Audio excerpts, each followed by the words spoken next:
Hello, everyone. Welcome to this live stream special, 4 o'clock. Who would have known? We will tide you over to the end of the day. But I have an awesome topic that I wanted to unpack with you all. Because sometimes we talk about these creative digital companies in the architecture profession. And sometimes I see architectural technicians, technologists, and part twos who are enthusiastic about digital BIM, working in that sector, and asking me, how do I get into it? Well, it's rather than me saying the answer to that. I have two awesome guests which are going to unpack the topic with me today. And I'm super flattered they're here. So on my immediate right, I've got the lovely Rob Woods. How are you today, Rob? You all right? I'm good, thanks, Stephen. Yeah, doing well. How about yourself? You all right? Yeah, I'm all right. I don't know if my camera looks a bit slow, but, I look like I'm the Pinocchio animation. But we'll get, as long as you can hear me, we'll get through it. And then below us, I have the awesome Sarah Marshall as well. How are you, Sarah? Hi, guys. I'm good, thank you. Good. Brilliant. Okay. So Rob and Sarah and I, we all know each other because Rob and Sarah work at a company called Glider Tech, who do some really interesting stuff. Now, it's been years, guys, since I've loaded up Revit. In fact, I was trained, I think, in 2014. So I'm a bit rusty. But Rob, I think you know what Glider Tech does. Can you tell me in one or two words a little bit more about the company, if that's okay? Bit of a tagline. So Glider Tech, we are technically a software company, but we manage digital assets, handover information, everything along the sort of entire life cycle of a built asset. And the development team side of Glider have come up with Glider BIM, which is our software built in-house, which is a digital information management platform for the entire life cycle of built assets. And we manage all the data, all the O&M stuff across the whole side of things. So, it's quite an expansive subject. It's really interesting. And, can hopefully tell you a bit more throughout this and a bit more of how we got into it. Amazing. Thank you. And kick-ass job there of describing it. You are now, if you keep going like this, Rob, you will get promoted to the presenter, and then I can take a sit. I don't know about that. Well, I don't know. You're doing well on it. We've already got some comments coming in live. So Sonda says hello, and cool. It's nice to know that a few people are watching, isn't it? Not just my mum. That does help. I'm going to put the quick link of Glider up before we move on. But I find it fascinating. And the Architecture Social, I used to be a part too. But you both of yourselves are architectural technologists. Now, what I'm keen on, and we can talk about Glider in a little bit more detail later, but architectural technologies, when you study an architectural technology, you probably didn't think at the time that you were going to be digital design delivery specialist that you are now for Glider Tech. Can you tell me a little bit about that journey away from mainstream architecture into something specialized like this? Perhaps, Rob, do you want to jump in first? I'll go first if you want. Yeah, sure. So my journey of it was quite interesting. So I started working for a company called DLA Architecture right back when I started kind of in the industry. And I was working there 4 days a week, and I was doing university part-time 1 day a week, doing my architectural technology degree. And worked with them for 6 years, doing all the standard architectural tech side of things, detailing, doing specs, all that side of it. And then when I left them, I moved over to Arcadis, who are a big consultancy. And I worked in the architecture side of the UK business there. And because while I was at DLA, I'd done a lot of Revit and I'd kind of had an interest in BIM anyway, I kind of moved over to Arcadis with the idea that I'm going to try and push BIM a bit more, push the use of Revit and other softwares. And really kind of just pushed myself into that direction a bit because I had that interest. Ended up doing BIM coordination, moving that onto BIM management, and eventually moving over wanting something a bit different, a bit new. Got in touch with yourself and moved over to Glider, where it's kind of a diagonal route for me because I've kind of always had that BIM trajectory, but moving my way across and then into the asset side of things. So yeah, it's really interesting because you've gone completely away from the kind of drawing the details and doing all that, but now I'm working with all the information and data within assets and managing that. It's pretty cool. Nice one. Well, there you go, huh? Who would have known back in university you'd be here now? And I can see you've done well for yourself, Rob, with that nice house there, isn't it? I think it's definitely not one of the backgrounds on this stream at all. No, absolutely not. I love the wood mansion, but before we talk about what it's like working at Glider in terms of the culture, because it's very interesting because it's not like a traditional architecture practice. But maybe Sarah, you can tell us a little bit about your journey as well. Yeah. So similar sort of background. So architectural technology degree. I think whilst doing the degree, probably both of us didn't even know that this was an option as a career. Not specifically it within BIM itself. I think even the course, there was one module for one of the years that touched on BIM, and I think we did, I don't know, a sample project in Revit or something like that, and that was it. That was our extent of anything, any sort of educational knowledge on BIM for the degree. So I suppose, but probably both of our first sort of initiation to it, I guess, was in practice once we were working as technologists. So I've started as an architectural technologist in an architect's. I think, well, I suppose what it was then was a 3D model in Revit to a lot of people. And it was to myself, I suppose, initially, was modeling a building to a certain level of detail because somebody told us we had to, and nobody really knew anything more than that or why we were doing it or anything like that. And then from there, I went to work in a joint role between BIM Academy and Rhino Architecture. So that was really my first proper taste of BIM as a standalone job, as a standalone career. And the ins and outs of what that means as consultancy work, as a management role, but then also trying to still do that alongside a technologist role. But I think it was very quickly after sort of maybe 6 to 9 months, I realized it's not the technology role that interests me the most. And that's obviously each to their own. Some people love that side of it, but for me, it was the BIM side of things was far more interesting. So that very quickly became a permanent role, and then I sort of spent 4 years there, some of that working abroad, different sort of roles within BIM, so as the information management role, a BIM manager role, consultancy roles, sort of guidance with clients on documents and things like that, and also that education side of it. So BIM Academy is part owned by Rhino Architecture and the university, so there was a lot of there were some projects that were sort of run more alongside the university side of things, which was quite interesting as well. And then what enticed me to Glider was learning and working on things that I hadn't done before.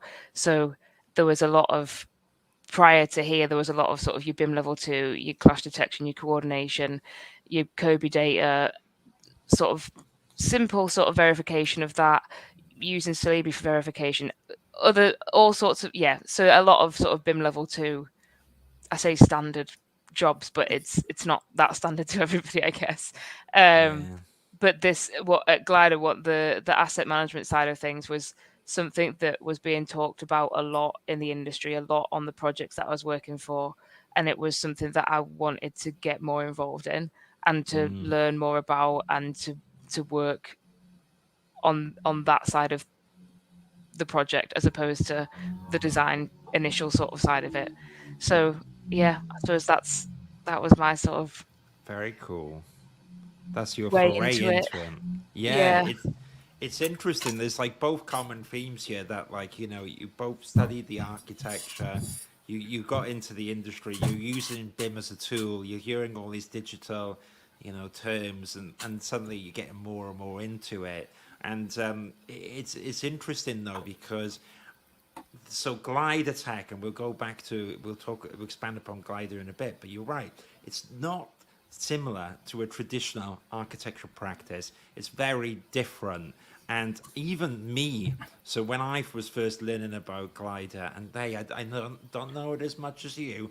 I know it more in terms of what it's like to work there, the cool flexibility, all this stuff. You have the exciting, not quite a startup, but you have that energy, that it's like you can change things. However, these are really quite rare, compared to a traditional architecture practice. So what was in terms of the main job now, how different was that, Rob? When you joined like Glider before, Yeah. was it a bit of a shock massively. in a good way?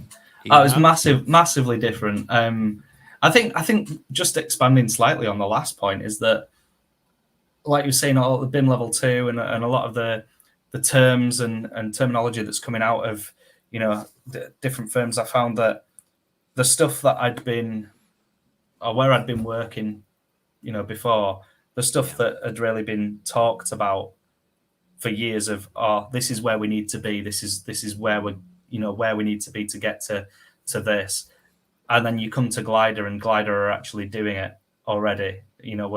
We're at that point where the information is actually being used. The 3D models are being filled with data.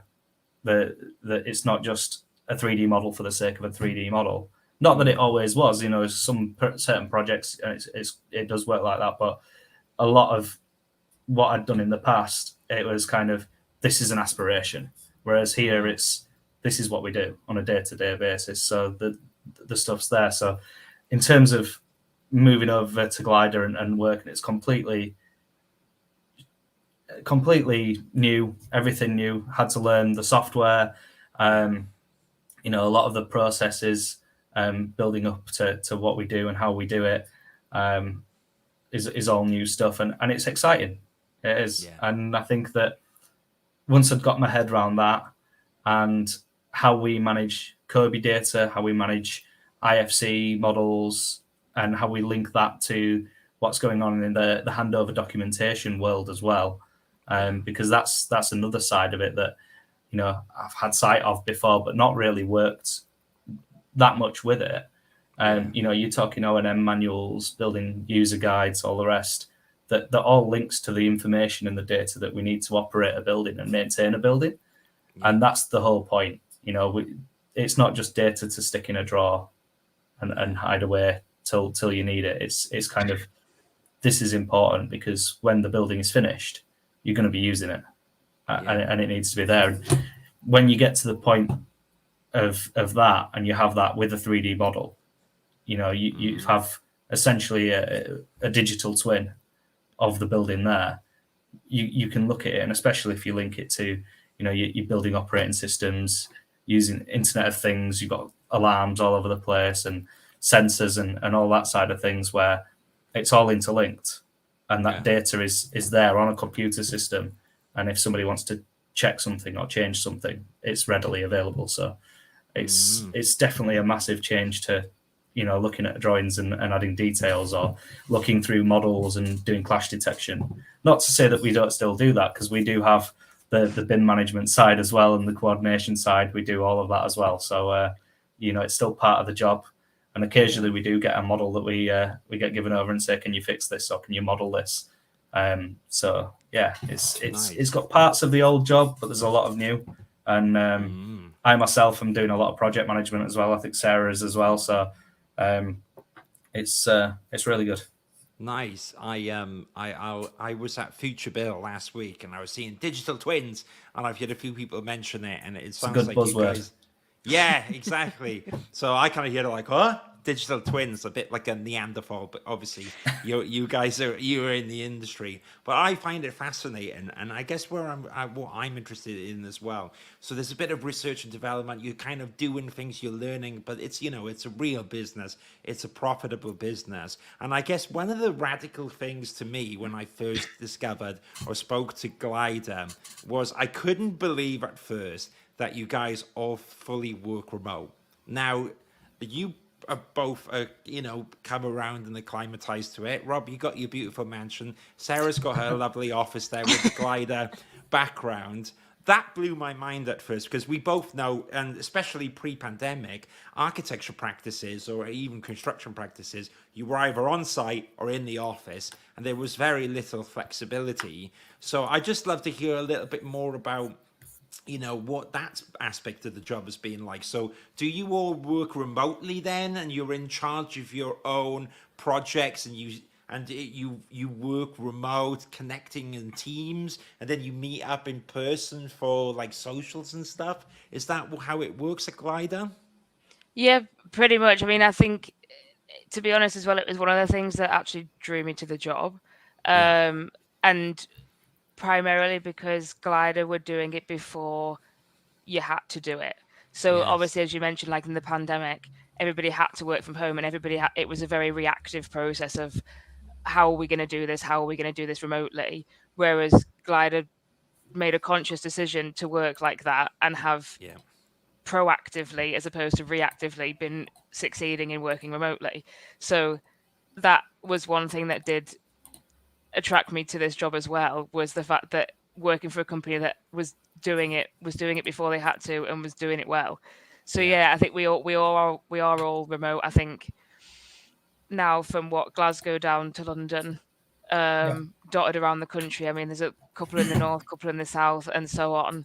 And it does tend to work. Like especially not. So we're Rob and I are both in the contract delivery team. So Yeah. we have a weekly team meeting. We utilize other digital tools as well for us to work collaboratively. So yes, we do have projects where it might be just me doing a job, or there might be a couple of us, but we'll be using Slack, Zoom, Teams, whatever it is that we need to be able to communicate to deliver that project. Asana for to-do lists. So we do. I don't think we don't really have a day where I don't talk to someone. So it's not isolated.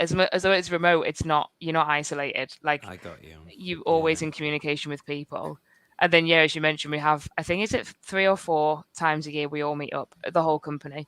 So we've just yesterday found out our first away day of the year is in April, and we're off to Birmingham. And last time we went to, Oh, yeah, I just came back from Birmingham, and I will be honest, right, guys. I thought it was a good crack on pool, cinema, going out and stuff. But I'm gonna be really honest, it was a bit like me going back to Swansea, right? It's like it's a bit of a laugh, and there's nothing wrong with Birmingham, but no, I didn't do all the culture stuff. I got sucked into the no, not the culture nightlife. stuff. Yeah, I think, was it Birmingham that we did the Bear Grylls adventure? Was that Birmingham? it was. Yeah, Yes. it was So Birmingham that we've we done did that. Birmingham once before, and we went to the Bear Grylls adventure, which was high ropes and I don't know what else, archery or something Archery like that. and So we do an activity. We've done like Squid Games. Oh, have you? We've yeah, did that done, in Sheffield. what Yeah. was the other ones we've done? I can't remember, but Uh, we tend to do an activity and then have a dinner and then go out and then Oh, that sounds all right. So basically, be if you hungover the join next day. Glider, you automatically get inserted into the Squid Game. Just gotta hope you don't die in this version. The grand prize at the end. Well, in this Oh, I fun, think the there grand was prize was just a medal or something. I can't remember. yeah, it was a medal. Yeah.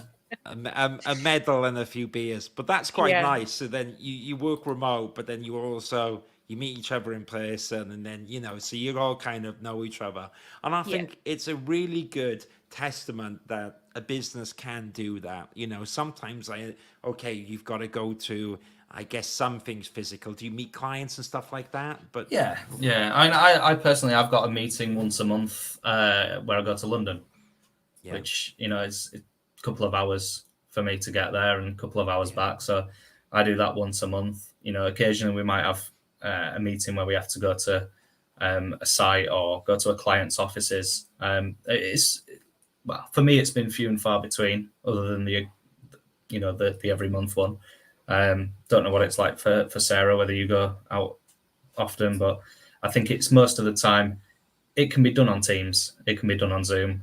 Yeah. You know, Yeah, I think it's if there's a need for it, if there's benefit from us being there in person, we'll be there in person, of yeah, course. Like, it's Yeah. not that because we're remote and we therefore might not live. I live, for example, live in Northumberland, so I'm quite far from London, and most meetings happen in London.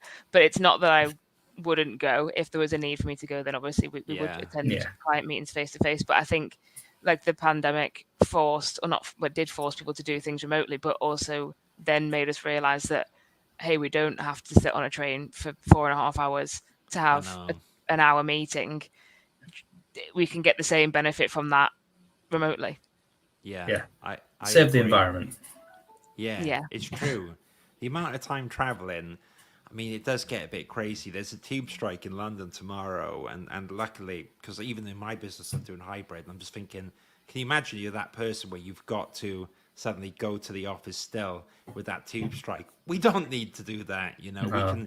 We can make it work. It does sound though, Rob, that Sarah's got the dream client because you've got to go once a month in Sarah's. I do, yeah. I mean, Yeah. do you know, it's funny. I remember last year, and I had a meeting with a prospective client down in Stratford, London, and Okay. we drove there because it was Henry, who's our contracts director, who took us down there. He was coming with. Then he was going back home, and because I had my monthly meeting in London the next day, Yeah. but there was a train strike. Mm. So navigating that was a bit of a nightmare. I still managed to do it, and you know, you do what you can, but yeah, that was definitely an interesting couple of days. Yeah, sometimes real life has its way of like creeping in, isn't it? Well, does. it sounds really interesting to me. What I was going to ask, because like there's probably a few people in the audience, or maybe like yourself, maybe there's a few people that are either watching the replay or they hear now, and they're like that technologist, or you know, even an architect, whatever, that's kind of got that passion for BIM or digital tech or whatever, and you've done that switch now. But is there any advice that you would give to someone who's in that in-between zone that you wish that someone would give to you? Perhaps Rob or Sarah, do you have any like pearls of wisdom now on how to do that transition and move over to a company like Glider? Do you want me to go? I You can think go first if you for me, like. it would be like the exposure to it. So I didn't realize that I enjoyed it until somebody asked me to do it, just as Yeah. part of my job role. And I think obviously nowadays, especially whether you're contractor based or in an architect's or in a MEP consultant, the likelihood is there will be somebody within that organization that is producing BIM deliverables, that is working on projects that require Yeah. BIM to be done, if you want to just say it as like a blanket statement. But Yeah. speak to them, ask them if there's something that you can get involved with, if there's something that they're doing that you could either shadow, or a small task that they can you can just watch them, be involved in the conversations, be involved in meetings. If they're going to a coordination meeting, can you tag along to take an hour out of your day and see what happens in these meetings? And then if you enjoy it and you like it, then obviously that's a conversation that you can take further as to looking into doing that more often. But you might have that exposure to it and realize it's not for you, and you'd rather be a technologist, or you'd rather be Yeah. the engineer, MEP engineer. Yeah. So I think that initial phase is try and find a bit of exposure to it to see if it is something that you enjoy. And if it is, then yeah, I think ask your employer to be more involved in it would be my advice. Yeah. Yeah, I think I'd mirror that. I'd say don't be afraid to put yourself out there and Yeah. and ask for things, and go and ask the people that are doing it already. You know, even if there's nobody in your company that are doing it, you know, there's so many people around the world that are. You know, LinkedIn's a great tool. You can message Yeah. people and just ask for, you know, a bit of insight. You know, even events. There could be an event that's on BIM Show Live, things like that. Might be that nobody from your company is going to it, but there might be somebody at your company that, you know, has an interest in potentially this is something in the future that we will get into and will need the information about. Put yourself forward, you know, find out when it is, go speak to a company director or whoever you can and say, I've seen that this is available. I'd like to go if I can get a chance to go, and do what you can. I love it. Well, it's true, isn't it? Because I always find that years ago, when I would get a role on for a BIM coordinator, that years and years and years ago, I'm kind of showing my age now, get my bell out, you know what I mean? But like 10, 12 years ago, there wasn't many BIM coordinators because it was a part of a job. But what I mean is like part twos were doing BIM coordinators, senior architects are doing BIM coordinators, and half this time it's like rather than the title, it's like you guys were doing this roles and responsibilities, which transfers really well to a digital tech company like Glider Tech. It does. I think sometimes people worry that they're not called a BIM coordinator, yet they can't go forward for the role. But actually, they're a technologist who's done all this stuff, and they've got a passion for the subject. Yeah, and I So think the relevant skills and experience is always sort of on a job advert and things like that. If yeah, you look at that and it's a BIM coordinator job role, but you have been doing those daily activities or those responsibilities, you've been carrying them out, then yeah, apply for it and even have that conversation with yeah, either yourself, Stephen, or with a prospective employer and say that this is where I'm at, this is what I'm interested in, yeah, because employers want to help you to get where you want to be as well. yeah. Even if you don't, even if there's something on a job advert that you don't have, when I joined Glider, my knowledge of Kirby was very little. I knew kind of what it was. If you asked me to do a Kirby workbook, I'd have no clue. Yeah. And now, working with it all the time, and it's one of those. I think a lot of good employers, if there's something on a job advert that you don't know how to do, if you show willingness to learn, that's all that matters. Yeah, well said. It's very true, and I don't necessarily believe in fake it till you make it kind of thing, but at the same time, I do think though that putting yourself out there and saying I don't know that, but I've done all this stuff is a pretty good way to go about it. And I'm gonna ask you one question in a bit. That well, actually, I'm not. The audience has put one on about the future, and we can kind of ease out of that. And let's say I know we got to go to the vet. We got to pick up the dog, and I agree in a bit. So don't worry, we're not going to be late. But just before we do that, though, now that you guys are in Glider Tech and you kind of experience what works well in the team and stuff, in terms of if someone was to apply to Glider Tech or was thinking about it, I mean, what's your advice for them on how to go about it? I know they can contact you direct, but like, what kind of characteristics, what would you look for in the CV? Is there anything that would resonate or stick out towards Glider Tech that, maybe something that you guys wouldn't look for in your jobs before?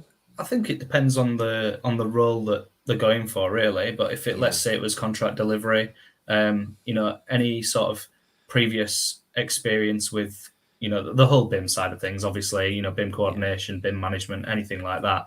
But any previous experience with Kirby or knowledge base of the ISOs, if you any of that stuff, it's really what you know and your application of it, and what you're willing to push yourself to learn. Because I think Glider, you come to Glider, you're going to have to learn the whole software anyway. Yeah. There's nothing about that. You just have to, because you use it on a daily basis. And whether you're doing asset information management, whether you're doing document handover management, whether it's project management for us, any of that, you're going to have to learn the software. So I think, like I've said before, the willingness to learn is one of the biggest things. And really, I think fitting in with the team is one of the most important things for us at Glider, because you can always learn things. So it's having a good character. And I think there's probably a lot of people thinking, I might not know this, or I don't know the ISO, and I've not read the documentation. And I wouldn't worry too much, because I think if you've got that willingness to learn and you have the base knowledge of BIM, and you can come and say, I know what BIM is, and as long as you don't come and say BIM is Revit, I think you'll Even be I know all right. that one, Rob. Yeah, you know. Yeah. Fair play. That's really good advice. I tell you what, though, while this is coming up, we've had some good comments coming in. Okay, so Sonda says that this is insightful, so that's good to know.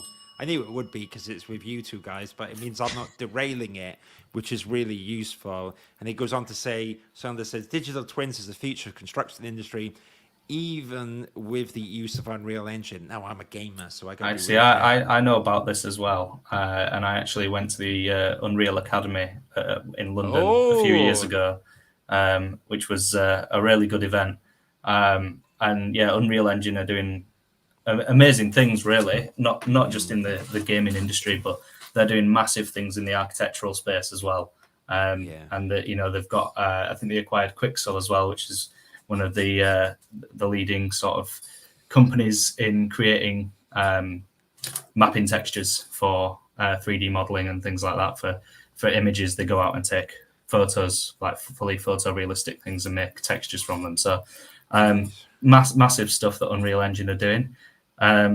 Not really used where we are. We deal a lot more with the actual data and the information that's inside of all the 3D models. We do a lot of stuff with IFCs, Kobe, and that side of things.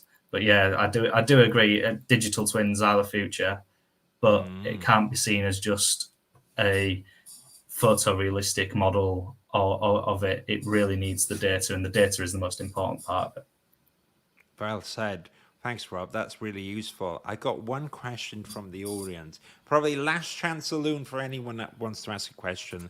But Pedro kind of comes, from I don't know. It's a really good question I wouldn't have thought of. It says, with the knowledge of what BIM can do today, what, in your opinions, is still missing that you wish you had the tool or feature, but is not available yet? Perhaps, Rob, first, do you have any thoughts about like what would be a good tool, or where you see things going, or something that you see is not available, which would be cool? I know everyone's talking about AI at the moment, aren't they? Is there any pearls of wisdom or thoughts that you have there? It's a really difficult question to answer, I think, because there's so many tools out there, and there's probably so many tools that we're not aware of as well, that are smaller tech companies that are developing things. And I would say that before coming to Glider, there was a lot of things that Glider BIM does that I wasn't aware of that we can do. So one of those things being IFC enrichment, so we can push data back into an IFC, which until coming here I didn't know was possible. Right. So what's still missing? I'll have to think about that. We come back to it. Yeah, I am interested what will happen within AI and architecture, but to me, it's not that new, as you both know. I just think that the mainstream has kind of got the bug on it. Sarah, is there anything you want to add to that? Yeah, I was just gonna say, like, I don't like, it's not. I don't think it's that we've got necessarily like a software or tool or feature that's missing. I think what's missing is prior to that. Like, I think you just touched on it there, that there's a buzz around AI, digital twins. Are we there yet as an industry? Are the majority of the people in this industry there yet? No. And that to me is what's missing. I think it's the common understanding, the common ground of, we've just, for a lot of people, they just got their head around BS and PAS 1192, and then we're throwing 5 new documents at them, and it's not a whole new way of working, but there are subtle differences. So now everyone's just trying to get their head around the ISO 19650 documents and how that's going to work, and the uplift in the documents that they need. So it's not, for me personally, and for the job role that I think the majority of the things that I've seen on the projects that I work on at the minute, it's not necessarily that there's a software or a feature or a tool that's missing. I think what's missing is a sort of a blanket level of knowledge and skill. And it's not a disrespect to anybody that's in the industry that's not doing AI and digital twins at all. It's just we're not all on that same level playing field yet. And I think it's great pushing the boundaries of let's AI, digital twins. I think that's amazing. And I think, and fortunate for us, Rob, I know with you as well, to be involved on projects that are pushing those boundaries. But for me, the big thing that's missing is at the other end of the scale. Base level knowledge to a point, yeah. Yeah. And within that, utilizing the tools that we do have to upskill and to bring that up. So using tools like ArchAdemia, using tools like Celebri, Navisworks, whatever it is, utilize what's available to you to do the sort of basics well, and then let's look at doing more innovative things. Very cool. I agree. That's my opinion. Could be a wrong opinion, but I'd agree with it, Sarah. I think you're right there, definitely. Yeah, well, there's no wrong opinion, isn't it? And it's an interesting space. And listen, there's definitely something with AI, but I get to people say to me all the time, do we see that replacing a BIM coordinator and architect and stuff? And I'm like, no way. Absolutely not. I see it as a tool which can be used. Yeah, exactly. Can it get rid of some repetitive, arduous stuff? Can it do some basic stuff? Absolutely. Yeah. Great. Brilliant. And it is already. We're using tools and scripts and things like that make those monotonous. I don't even know how to say that word now. Those boring jobs a lot easier for us to do. So that I think there is a place for it, and that is the direction that it's going. But will we see it used well in our lifetime? I don't know. It'd be great if we did. Yeah, good. Yeah, exactly. I don't fancy doing.